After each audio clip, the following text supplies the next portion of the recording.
The people may change the Constitution whenever and however they please. This is a right of which no positive institution can ever deprive them. Hello, I'm Alan Scholl for American Opinion Foundation, sponsor of the Freedom Project. In this episode of our Principles of the Constitution series, we're going to focus on several amendments to the Constitution. We've already covered the first 10, also known as the Bill of Rights. Since there are 17 remaining, we're going to break that down and focus today on Amendments 11 through 18. Here's a question for you. True or false? The President of the United States is the only person who can pass an amendment to the Constitution.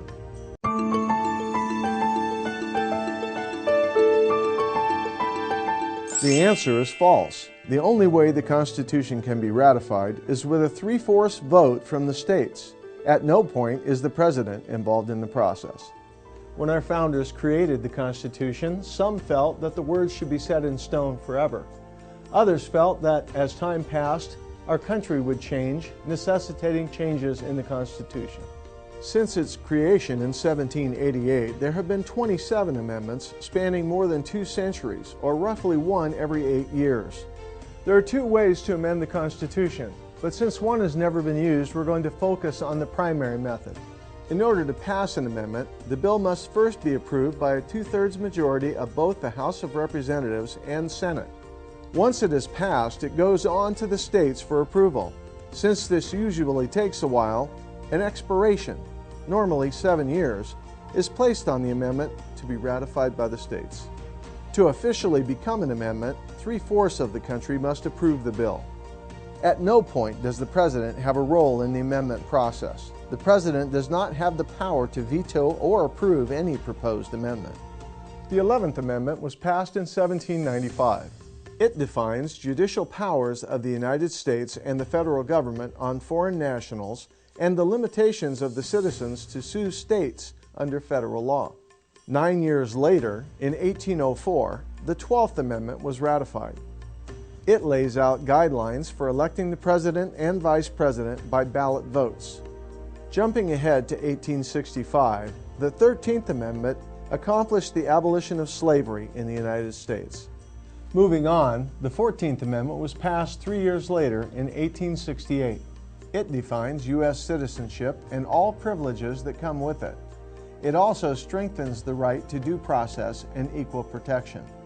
In 1870, the 15th Amendment was ratified.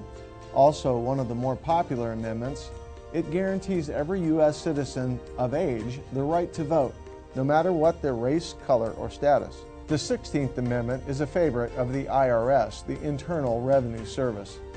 Passed 43 years later in 1913, it provides the federal government the power to collect income taxes. That same year, the 17th Amendment was passed, providing for the direct election of U.S. senators. 6 years later, in 1919, prohibition was put in place. The 18th Amendment prohibited the creation, transportation, and sale of alcohol. As we all know today, that amendment was eventually repealed. But more on that in our next lesson. Do you think you have all that? Let's find out. Question 1. Not including the Bill of Rights, how many constitutional amendments have been ratified? A. 10, B. 17, C. 27, or D. 37?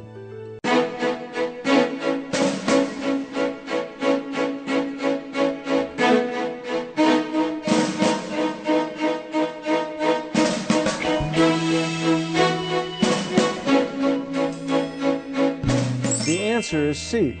There are 27 amendments to the Constitution. However, since the Bill of Rights contains 10, that leaves 17 remaining. Question 2. True or false? Amending the Constitution requires approval by 50% of the states.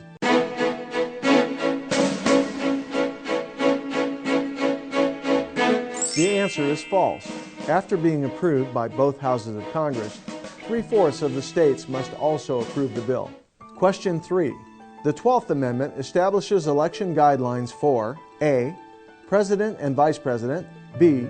Senators, C. Supreme Court Justices, or D. State Governors.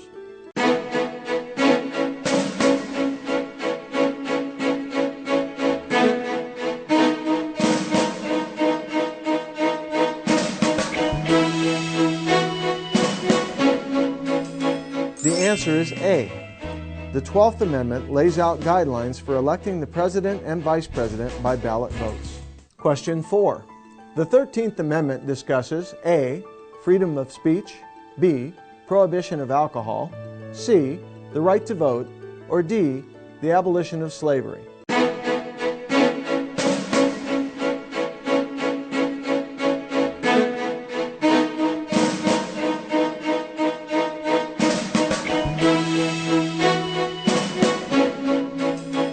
The answer is D.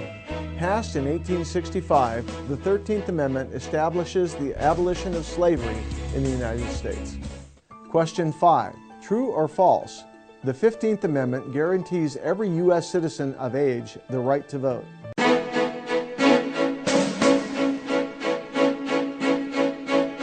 The answer is true. The 15th Amendment guarantees every U.S. citizen of proper age the right to vote, no matter what their race, color, or status. How did you do? Hopefully, you've learned a little bit more about your U.S. Constitution and some of the amendments that have been added over the years. Next time, we'll concentrate on Amendments 19 through 27. I'm Alan Scholl for the Freedom Project. Welcome home.